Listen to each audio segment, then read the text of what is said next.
Okay, let's just quickly go through the rules of engagement again. So it is a 40-minute exam. You're going to have 7 or 8 questions. Each question has about anywhere between 3 to 6 slides. It's about a minute per slide. You will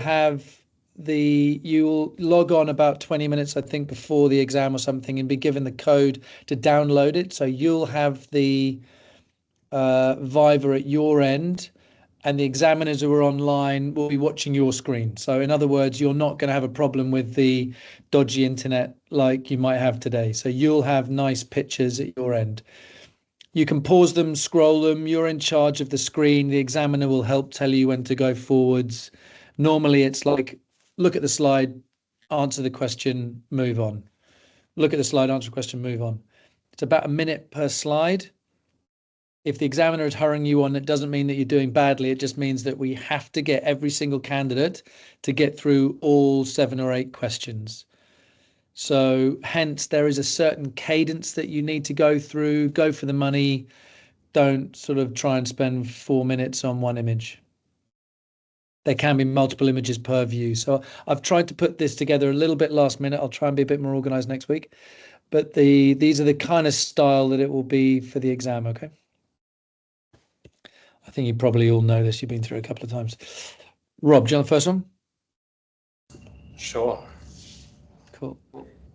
So it will say something like this. So it'll say case 1. You'll go through the slides, ask the questions as we go. I'll give you feedback at the end. It will say end of the case at the end. Okay. There'll probably be less writing than this. So, but in fact, there will be far less writing than this, but I didn't have time to make it perfect. So just let me know when you're ready to move on. Sure. 71-year-old, fit and well, upper respiratory tract infection, hypotension, responded to fluid bolus, bilateral segmental PEs, some ground glass changes, likely representing hemorrhage or infarct. There's a further hypertensive episode, and okay, yeah, so suggesting thrombolysis. Yeah. And in the real exam, obviously you won't have as many things as this, but there was a patient who came through recently that I thought was interesting, and just they won't give you this, but I thought it was interesting. But if I can just pause this, you can see that we've got these sort of hemorrhagic changes on both sides. And for this patient, if I look at the CTPA, you can see good clot burden on both sides of the pulmonary arteries, right? So I think it was not an unreasonable question by the SRMO. Have a look at these. Okay, so starting in the top left-hand image, it's an irregular rhythm, or an ectopic at least, but there's a parasternal long axis deep view, no pericardial effusion evident. And then looking at the next image along, it's a reduced depth view. To me, it looks like the LV systolic function is at least mildly impaired from the anteroceptal and infralateral walls. Looking at the mitral valve with colour flow Doppler, there's at least looks like moderate mitral regurgitation there. I'd like to look at it in other views. And then looking at the dimension, the LV end diastolic dimension is dilated almost to the point of severe dilation. The wall thickness is normal. So this is just the LVOT diameter, which appears to be measured accurately at the insertion points of the aortic valve. It's on the larger side. And then estimation of cardiac output or stroke volume.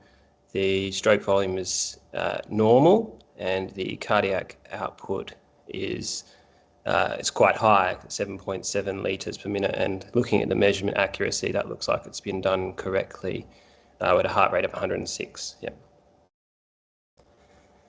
So these are the short axis views.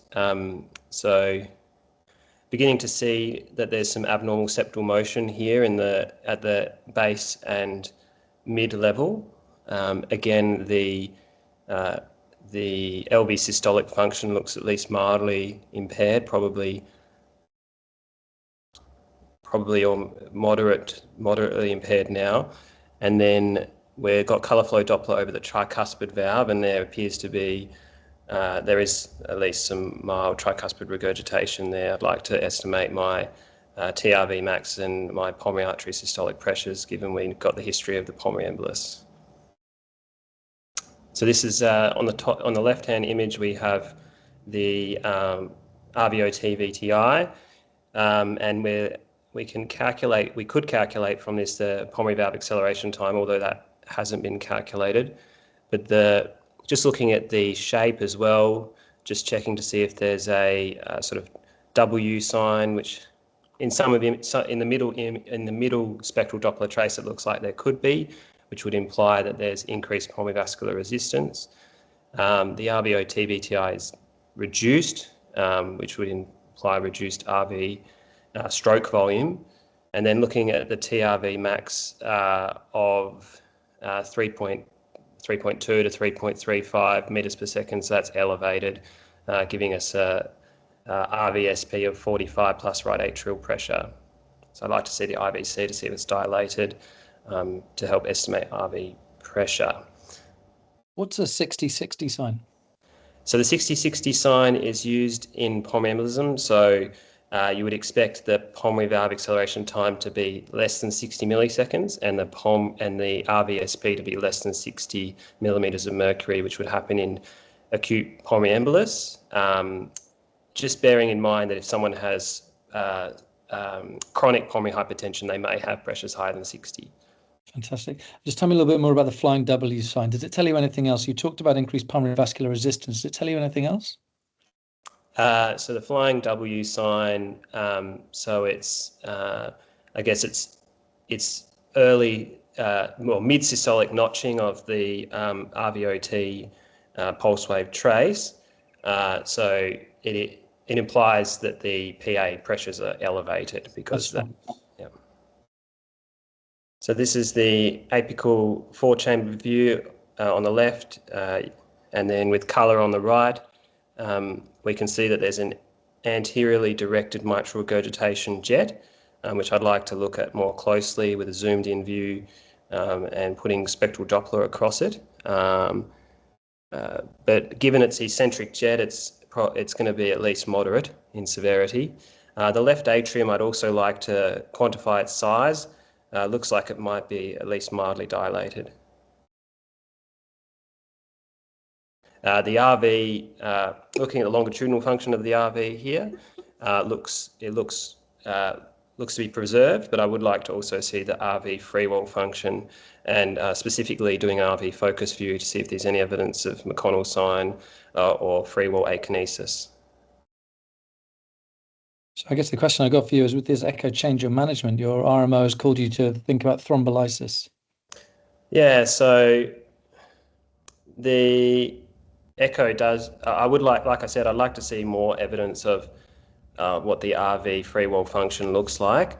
Thrombolysis in submassive pulmonary embolus is an area of the evidence for that is debatable. But I guess, sorry, let me just, the presumption was that this was the RMO thought, because he had a further hypotensive episode less than 90, the RMO was assuming that this was a massive, this is a high risk, massive PE.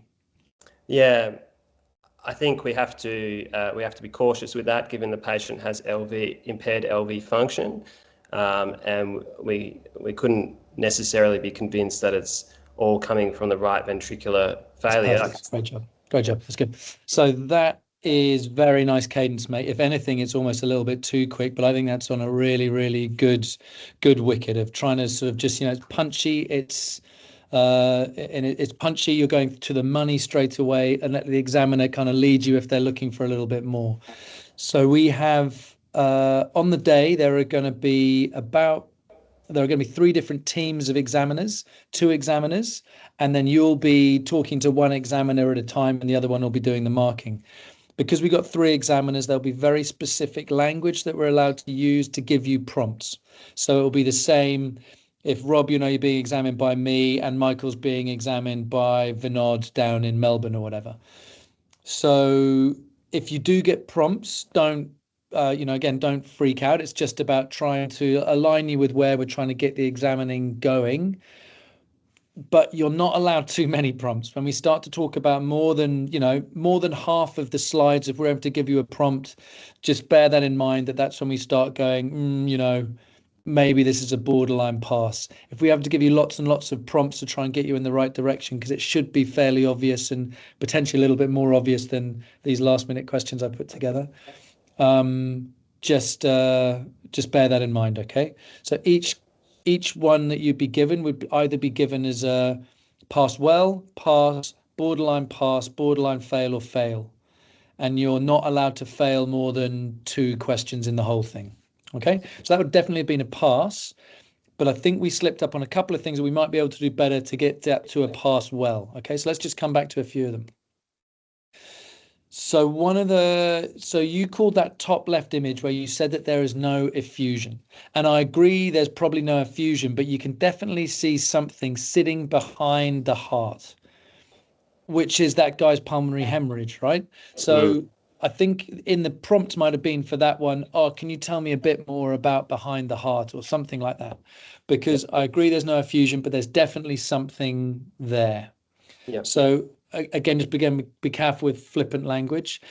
You'd called this mild. I don't think that would have been a fail, but for me, it looks more in the potentially moderate, if not severe category for me there. And I think we're seeing regional wall motion abnormality, which you didn't discuss.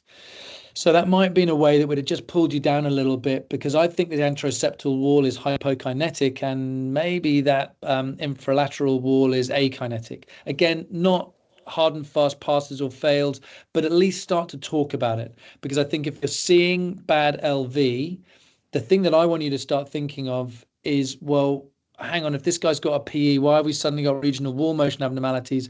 And why is this guy's left ventricle, you call it severely dilated? Now, I'd argue that maybe we're a little bit off in our measurements. The images that we're going to be putting up in the exam are either taken by the examiner, sometimes by our trainees. They're just interesting cases that come along. It doesn't mean they're perfect. They're all going to have been done on critically ill patients, so there'll be a time limit, whatever. So don't be afraid to kind of bag them out a little bit. Don't be too rude, because they can be the examiner's questions, the examiner's images, as I say. But for this one, I'd have thought 6.5 is absolutely ginormous looking ventricle. I think it's probably overestimated, but it is definitely dilated. So what does that mean in this case to you?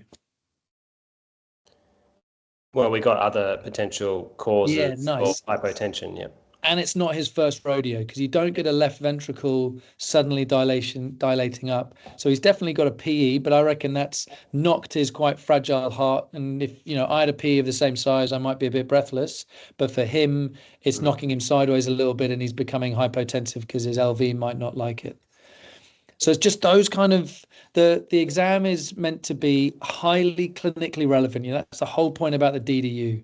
It's about integrating the clinical signs with the echo images. And so the STEM is super important. You don't have, if you forget what the STEM is, please do ask the examiner again, because I guarantee that the STEM is relevant. Yeah. And so just keep putting that sort of back into what you're finding with the echo images. So sorry, yeah, just because I could have commented after that first slide that we got multiple potential causes for hypotension here. So just, okay. Yeah. And to be honest, that's sort of more about if we're going to get to more of the conclusion side of things, that is more for sort of the end of the case. Often with these 3 to 5 slides, there's a story that goes with it. With each slide, there are expectations that you'd pick up that the LV is down. Maybe there are some regional wall motion abnormalities. The LV is dilated. Those would sort of be the tick boxes for pass or fail for this question. And clearly you got all of them, but it wasn't, that passed well. Yeah. And I reckon you could have got there with just, a little bit more exam technique, I guess. Right. Okay. LVOT 2.6 centimeters. What's a normal LVOT diameter? Sort of 1.8 to 2.2 would be normal. Fantastic. So you call that normal, though. So okay, yeah. Yeah. Did I hear that wrong? But I definitely wrote it down. I thought you said that the LVOT diameter of 2.6, which is normal. Maybe I missaid. I meant to say it was. I said it was large. Beautiful. I said that the measurement appeared to be done correctly, but look, that was large. But yeah. Fantastic. Did someone put their hand up? Did I miss that? Did anyone have anything to say? Yeah, hi, Neil. I was just seconding what he said. He actually said it's measured in the right area.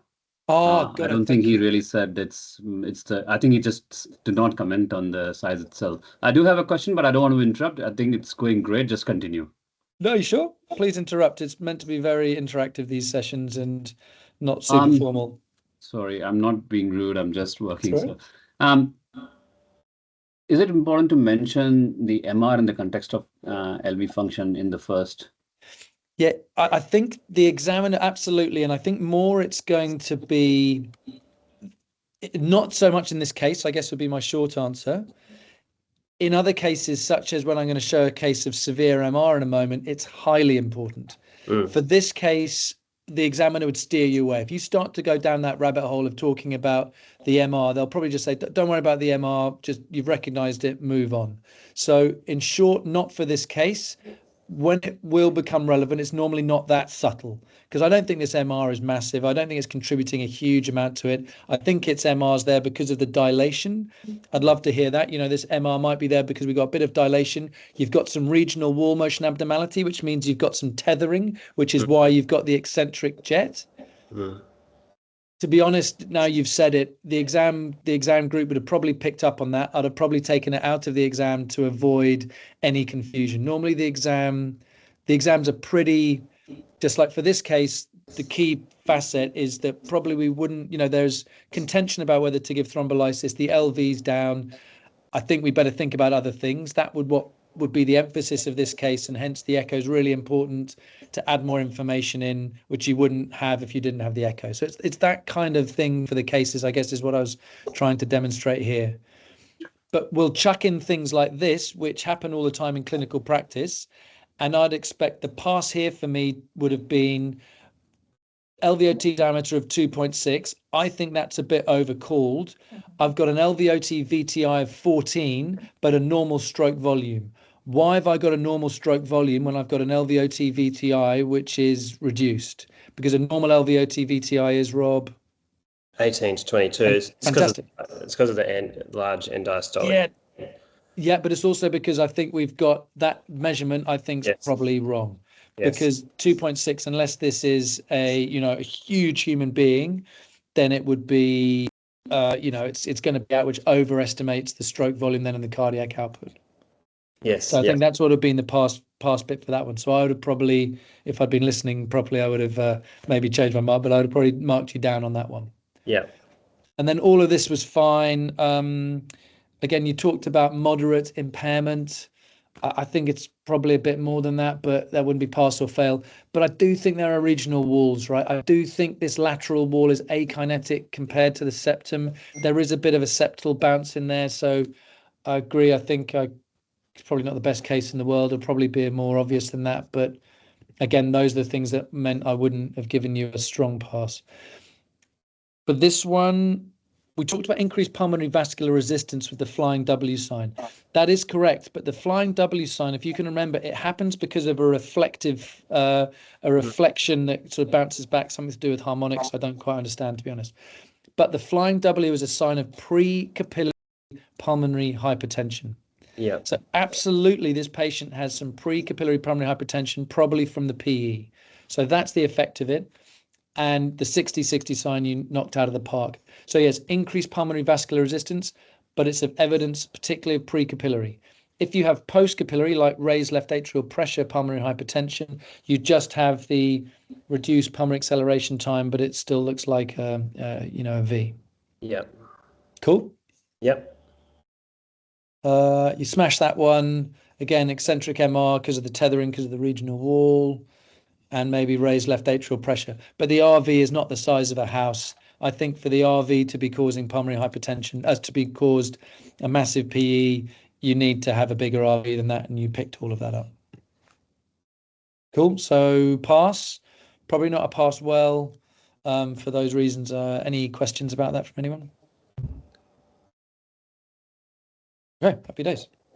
Sorry, Sam. Yeah, just when you say, when you say pass well, etc.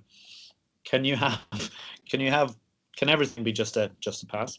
Or I know you said earlier on about two two borderline issues. I'll try and remember this. I might have this a little bit wrong because it's probably more from the examiner's side of things. What we've said is that to fail the Viva overall, you have to, out of the, say, the 7 or 8 questions, if you fail 2 of them, we say that you can't pass. If you have more borderline passes than passes, you also do not pass. So borderline passes are fine. You just can't have everyone as a borderline pass. I would have thought the example that Rob just gave just there, that would be a pass. Okay. Maybe borderline pass, maybe. But I think, again, that's a little bit subjective, but I don't think it would have been a major problem, that one. Good job. Cheers, Sam. Well done, Rob. Who wants to go next? So normally the first case is a bit easier than that, to be honest. The first case is normally either what's known as a point and shoot style question, which is what we're going to do next, or it's a relatively straightforward one, just to sort of ease you into it. Okay, so just beware the cases do get harder as you go on, but they are, and there will be a kind of point and shoot one, which is what this is all about. So Joe, do you want to have a go at these? Go for it. Cool. So what is this image and what does it tell you? It's a strain pattern with the global longitudinal strain being -11, which is reduced, and there's some regional wall motion abnormality, specifically the inferior, posterior and lateral walls are reduced. And what would be the cause of that, would you think? Well, it could be a inferior myocardial infarction. Nice, thank you. Good. So it's a slightly shit image, excuse me about that, but what is the image and what does it tell you? It's a pulse wave Doppler in the apical 4-chamber view in the pulmonary vein, and it's looking at the SD and AR reversal for the pulmonary vein. I think the S is higher than the D from what I can see. Yeah, that's what it's meant to show. Yeah, okay. Which means what? Which would be a normal trace for the pulmonary vein profile. Excellent. So what are the advantages and disadvantages of each of these measures? So the left is a TAPSE. It's showing the RV function of the tricuspid annular plane. The disadvantage is that you need to make sure that you're in correct alignment to allow to show correctly the excursion, and this looks a little off axis, even though it is reading 1.5. The right picture is the tissue Doppler imaging. Again, alignment is incredibly important here, and you need to make sure that you're measuring the correct RVS prime, which here is the correct measurement and is low at the moment. Well, that's what's normal? Well, it's 10's about normal. Yeah, and TAPS is 17, so about normal. Beautiful. Tell me about the disadvantages thing. What are the advantages of these measures? So the advantages are that they're easily reproducible, which means that you can look for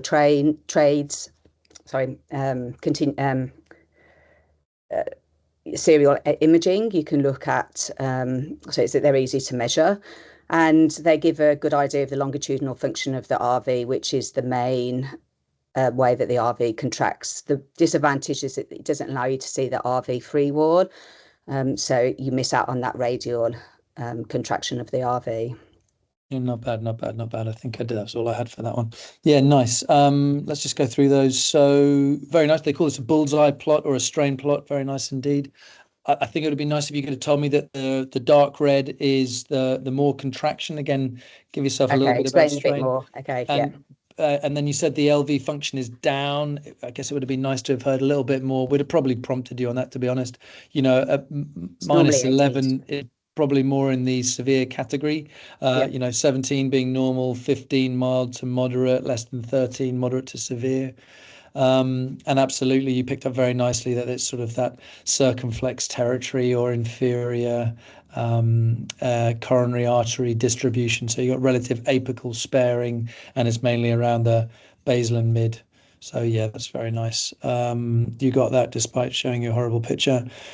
So I think with the you did very well with this, but again, it's just maybe the clarity about advantages and disadvantages. List them out if you can. I think that was definitely a pass, but it wouldn't have been a pass well for me.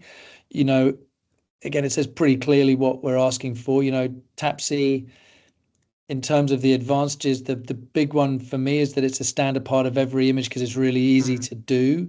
The reproducibility, again, we can argue about it. I'll buy that. It probably is more reproducible, but it's, we teach it for the basic guys because it's that easy. It's not bad, as you said, longitudinal functions in there. The bad things are the tethering. So if you can have a normal TAPSI, but have a highly akinetic base, if you like, from pulmonary hypertension, because it's going to get pulled along. You talked about, didn't tell me about translation error because we're doing it with M mode. Tell me about the angle dependence, which is great. But if you've got one line, you can have different parts of the RV that come into it. So you get what's known as translational error, and that's the same for both of them. So it's probably okay for marker of RV ejection fraction, but it's not the be all and end all. Yeah. And really nice with the S prime, telling me that we weren't looking at the what's that first big arrow? That's the isovolumetric contraction. Yeah, beautiful. Well done. So really well picked up because that's exactly where it should be measured, which was one of the questions. So I'd have definitely given you a pass because you smashed that. That was excellent. Yes, Rob, you had a question. Well, just in regards to the translation error that can occur, I would have said that the TAPSI is measured incorrectly. You should measure the beat, you should measure the systolic component. Oh, very nice. Yeah, so go That's from true, there yeah. to there. Yeah, very nice, very nice. Yeah, good call. I'm going to steal that for the next exam. Yeah, that's very good. All right. Michael, do you want to go next? Yeah. Okay. This is a good one, okay? We love asking these ones. I mean, you're worried. Okay, it's a 39-year-old person, a non-smoker, alcohol drinker, occasional cocaine, with unwell kids at home and respiratory symptoms, who's presented with worsening short dyspnea and cough. Cool. So there's an X-ray that shows some right-sided infiltrate. He was also an ex-MMA fighter, this guy. There's a parasternal long axis view that shows a probably dilated, but I'd like to see a measurement. Measurements there. A dilated LV with, I think, probably moderately impaired LV systolic function. I'll compare it in some other images. I can't see any major abnormalities with the valves there, and maybe the RVOT looks a little bit dilated as well, and I'll see it in other views. No pericardial effusion, but main finding moderately impaired LV systolic function. Do you see any maybe regional LA walls? as well? Yeah, and what walls are we looking at of the parasternal long axis view? So that's the infralateral anteroseptal walls. Fantastic. And if we're looking at LV dysfunction, don't forget to talk about regional wall and tell me that you think they are. I think probably there's no obvious regional walls here, but I'd compare it in other images to see. Yeah. Beautiful. So normal thickening being greater than 50%, hypokinetic being less than 50%, but thickening, and akinetic being none there. So yeah, beautiful. So these are the short axis views, parasternal short axis views. Again, demonstrating a dilated and impaired LV, probably severely impaired systolic function now that I see it. The RV looks dilated as well in comparison to the LV, but I'll see it in some other views. Nice. In that apical image, I can see something in the lumen of the LV. I'm not sure if that's an artifact, and I'll be able to see in other views, but given the LV dysfunction, I would be worried about an LV thrombus. In terms of regional wall motion abnormalities, I still think that LV looks fairly globally impaired. I think perhaps the anterolateral and probably the anterior and anterolateral wall are akinetic, and everything else is hypokinetic. But again, I'd see it in other views, but to confirm. Fantastic. So what would be that differential for that mass that you were talking about in the apex? You said it was an artifact. Yep. How do you define an artifact? An artifact is an image that appears on the ultrasound screen that isn't there in real life because of some assumptions made by ultrasound. And so an artifact usually occurs because of one of multiple assumptions, and the ways that we can tell if an artifact is if an object is an artifact or not is primarily by trying to see it in a different plane, in a different image, and using some other things like M mode can sometimes demonstrate an artifact. And so what if it was an artifact? You also have to be able to explain it from the physical principles, like you sort of said there. What could cause that to be an artifact? It could be a side lobe artifact, but there's nothing that's massively bright either side of it. It could be a reflection, but I don't think it's a reflection either. Okay. So now I've got some apical imaging and a pulse wave Doppler in a 3-chamber view of the LVOT. The LVOT VTI is reduced at 8.2 or 8 or so. And overall, it's just comparing the pretty severely impaired LV function. I do think that this is in the top right image, that's an apical 4-chamber view. So that's the anterolateral and infraseptal walls. I think the infraseptum is probably akinetic and the anterolateral wall is hypokinetic. I can't see any object inside the LV cavity on these views. Perhaps off-axis imaging would be the way that I could clinch if there wasn't something in that cavity. This is an apical 2-chamber view.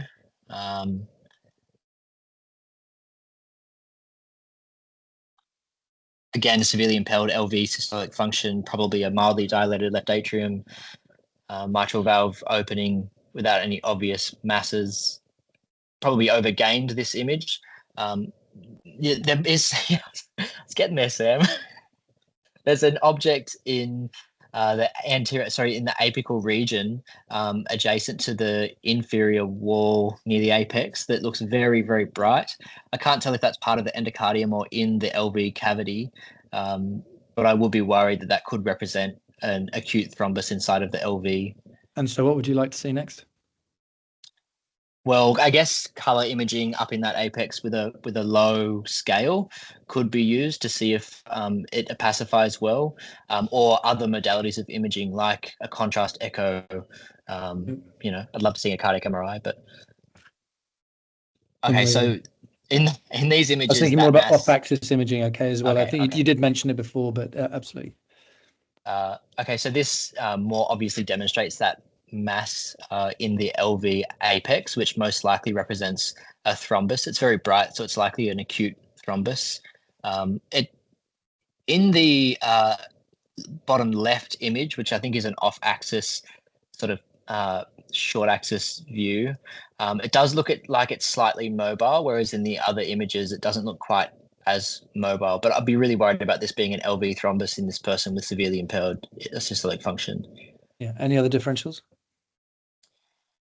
I mean, it could be an artifact. I think that's very unlikely now that we're seeing in lots of planes. It's probably not any sort of.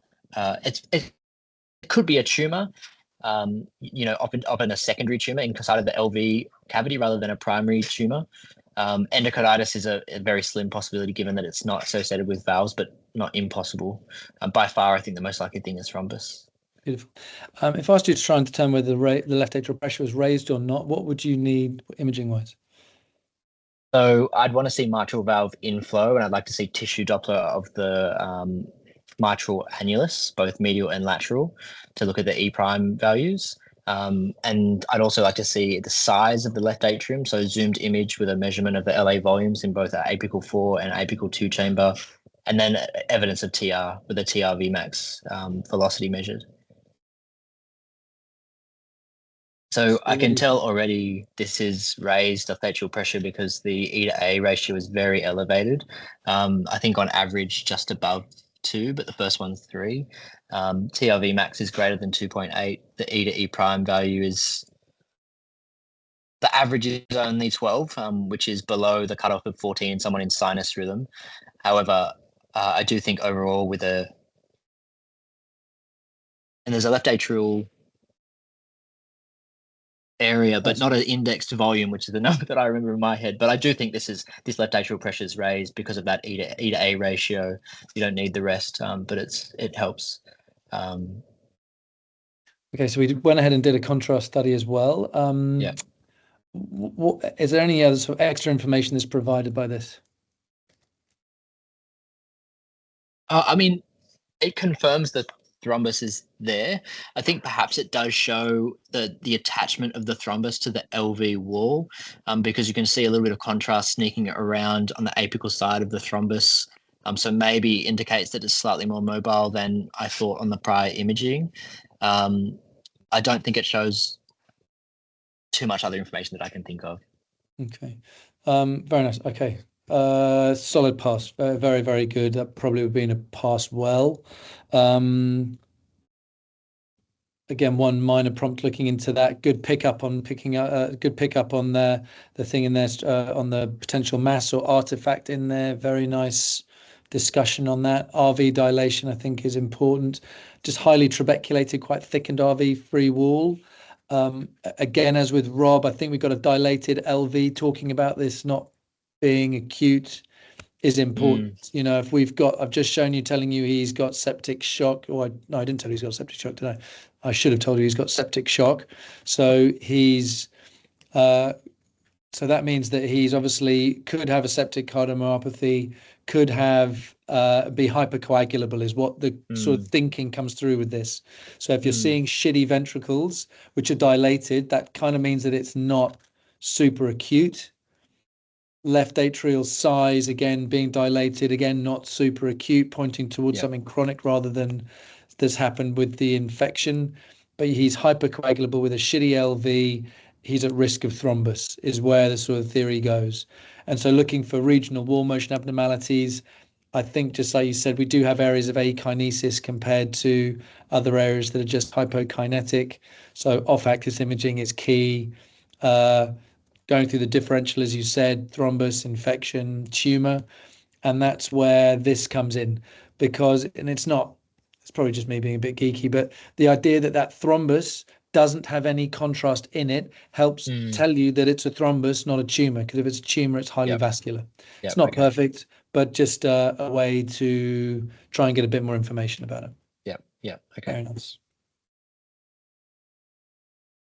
Okay, case for Niall. Are you next? Happy to go? Oh, Niall, yeah, question.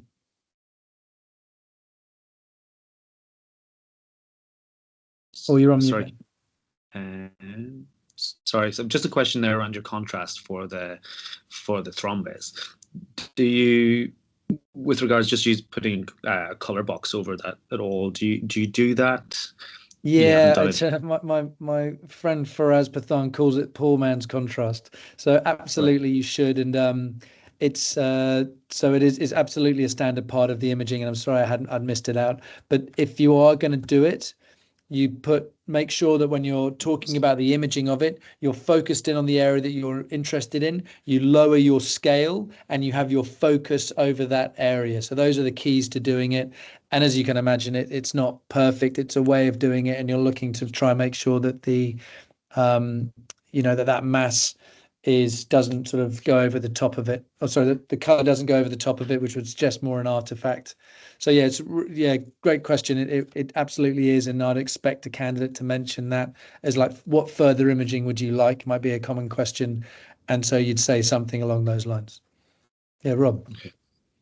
My contrast experience is very little, but in terms of vascularity, do you not have to do the myocardial perfusion imaging thing for that, or it just comes up anyway? No, not necessarily. So you could, just like the same thing as you can see little dots in the myocardium here, that you can use that what's known as myocardial contrast perfusion imaging, where you got the flash of high intensity ultrasound and then you watch as the bubbles come back in. And what that can tell you is how bad the obstruction is. Like if there's no bubbles at all, it's got no vascularity or no microcirculation, and that's what we can see in this sort of thrombus there. You don't see those little bubbles that you see in the myocardium in the thrombus. And maybe I think it probably would be, that's to try and talk about someone who's not going to just pass or fail. It would be to go up a much further, but it's just a way that you could potentially do it. It's not perfect, but it's just a way to have if you've got, particularly the ones that we've used it in recently, was someone who had a mass that was sitting in their, was it right ventricle or right atrium, and trying to determine thrombus versus tumor. And the you can see a vascularity in a tumor which you can't see in a thrombus. That's what I meant by that. Thank you. And I think in the exam, the only reason why you'd be showing contrast would be for LV opacification. But just, if you want to have it as extra marks in there, it's LV opacification first, but you can use it for looking for the microcirculation in the actual mass. Hey, Joe. Hey, the 3-chamber, would you comment on the infralateral wall, whether there's hypokinesis there? Absolutely, a really nice call. So I think when we're talking about LV opacification, looking for thrombus, which is sort of the most common reason for doing it in critically ill patients, I find. But what we should be doing it much more for is to look for regional wall motion abnormality and accurate ejection function. Because the ASE guidelines say that we should be doing contrast in patients where you can't see sort of two or more segments across one or two sections of a apical 4, 3, or 2. So in theory, we should probably be doing it for like every single one of our critically ill patients. So absolutely, I think it's really good for showing you that endocardial border. It's really good for picking up regional wall motion abnormalities. It's really good for showing up LV opacification. It's pretty good at getting better Doppler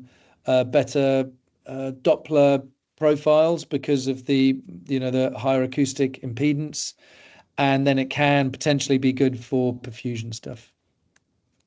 Yeah, Michael. I just feel like it takes me ages to look at regional walls. I usually have to slow it down and pause it and scroll through. I just unless it's blindingly obvious, I cannot tell. Like in a case like this, nice.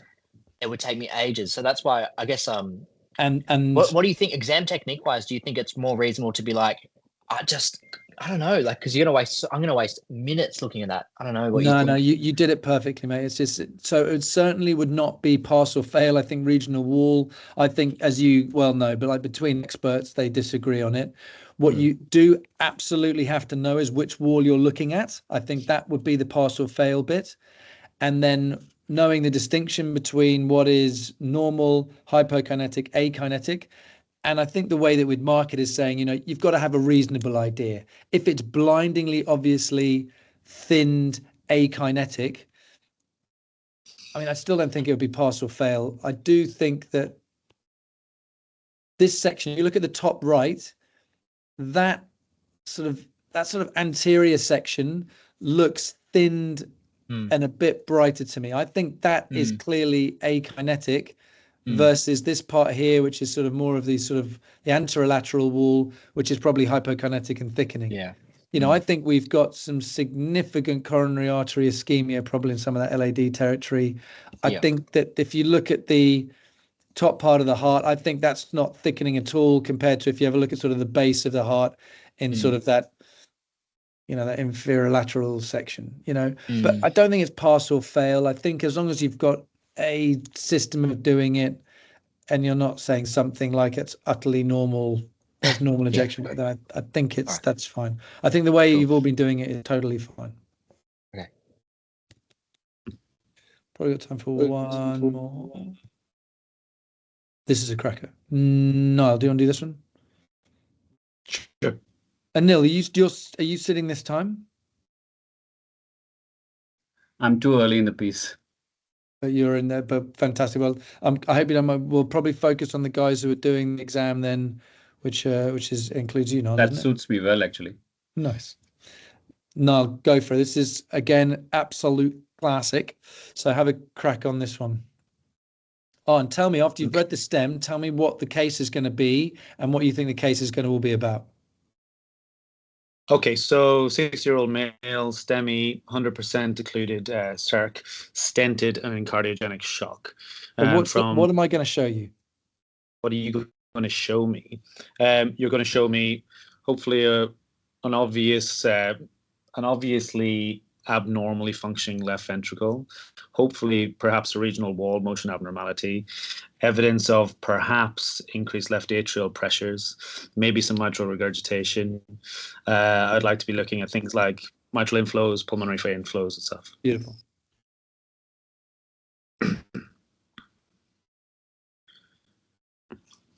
Okay, so we are doing toe here. We've got a deep transgastric view looking back up at the left ventricle and the mitral valve. Can you hear me? Hello. Yeah. Got us? Okay, Yeah, sorry, you're doing you- well. Sorry, do I need to move a bit more? Sorry. No, I've just frozen there. So, yeah, so toe, which is my least favorite, obviously. Well, we I do wanted to very give little it to you. It's not. You're gonna smash it. It's gonna be great. Transgastric, looking back up at the LV. So basically, what I'm noticing here mostly is that I'm concerned about. Oh, it's just frozen. Oh, sorry, mate. It's all right. Look, I'm concerned about of hypokinetic function in the territory of the circumflex, which is inferior and infraseptal. From a point of view of his LV, his anterior wall appears to be thickening nicely, and overall the function in the anterior, anteroseptal, and anterolateral segments looks pretty preserved. I'm more worried about the inferior and infraseptal segments here. Excellent. Very nicely done. Okay. Okay, so this is a midesophageal bicommissural view looking at the mitral valve. I always get a little bit confused here as to whether I'm looking at pulmonary vein or left atrial appendage, but I think this is pulmonary vein. So looking at the mitral valve in the image on the left, we would have P1, A2, P3 in this view. The mitral valve does not look normal at all. It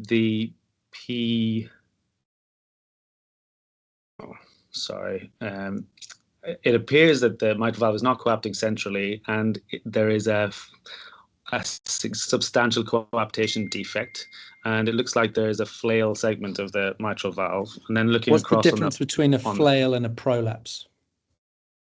So prolapse is when you still have coaptation and there's a concave bulge of the mitral valve into the left atrium, with the tip of the valve usually facing downwards into the ventricle.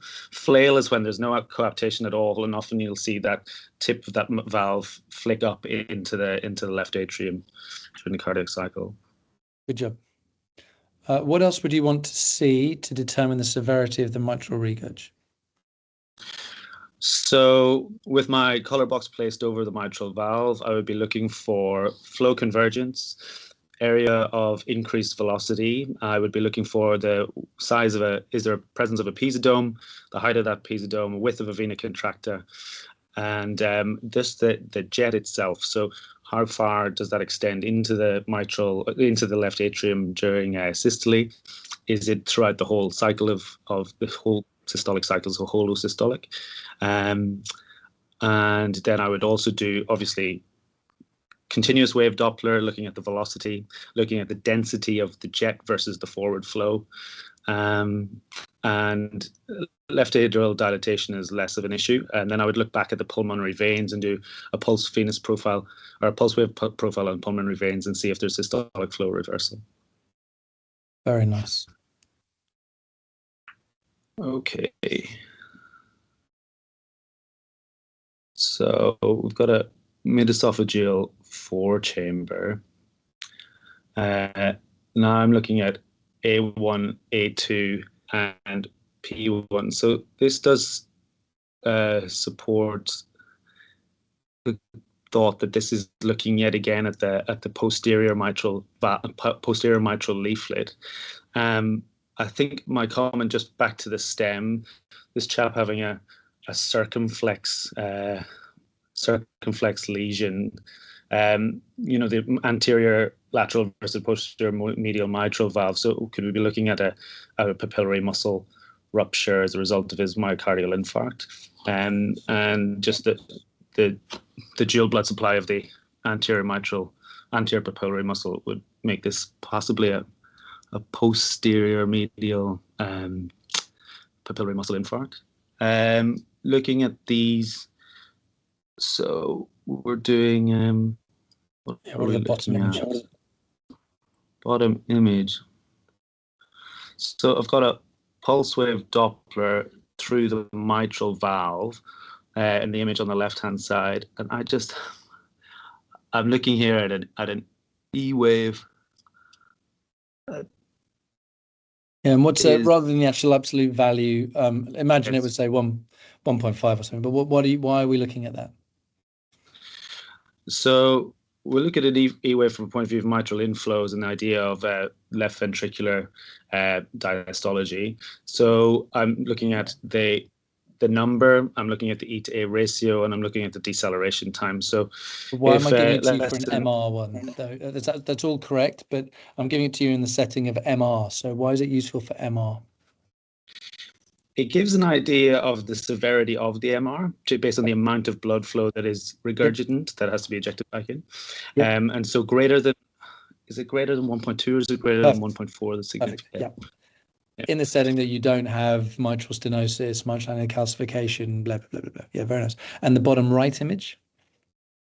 Bottom right image is yet again pulse. Sorry, I'm on a tiny laptop here. It is pulse wave Doppler. Or you can probably guess what it's about, though. Yeah, I think we're looking for. I presume we're looking for systolic flow reversal here in the pulmonary veins. Yeah, good job. Yeah. Good job. Yeah. And then that picture, we may put things like this in there. They're probably not going to be pass-fail, to be honest, but I do think they're a standard part of analysis of valves these days, to be honest. So, and they're very, very pretty.